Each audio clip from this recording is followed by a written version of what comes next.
In my poetry class, we had a prompt about great pain and great joy, and it brought out a lot of stories about trauma and abuse. The day after that class, I woke up very heavy. I was reminded of a night that I spazzed out on my son.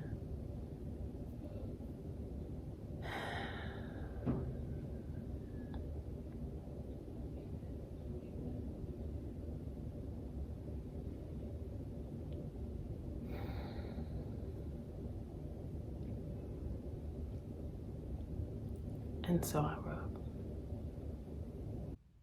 He whined half the night, every night,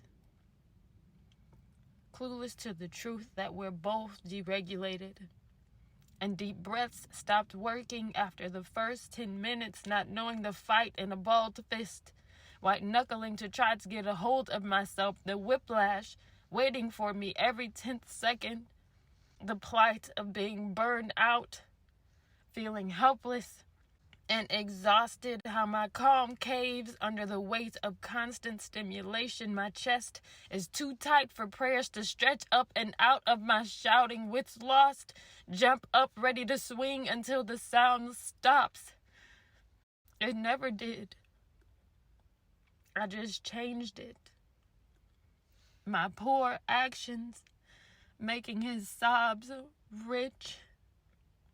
I'll never forget branding myself abusive, how bathing him made me sick, watching suds run over the bruise behind his ribs, still knowing the real wounds were beneath his skin.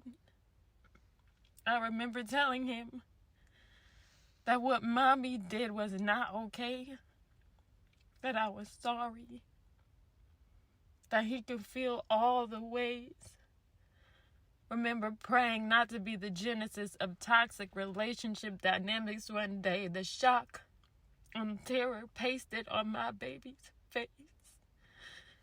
How I felt our bond breaking, watched his security deteriorating. Later he'd explain that mommy punched his leg with her foot, cracked his back with a belt. Might that be how our ancestors felt? Trapped in homes with owners they never chose, as exposed emotionally as their physical scars. I used to judge moms for taking the hits, for not demanding obedience with millennial whips, pronounced them passive, how I could never be them, without stopping to ask more questions.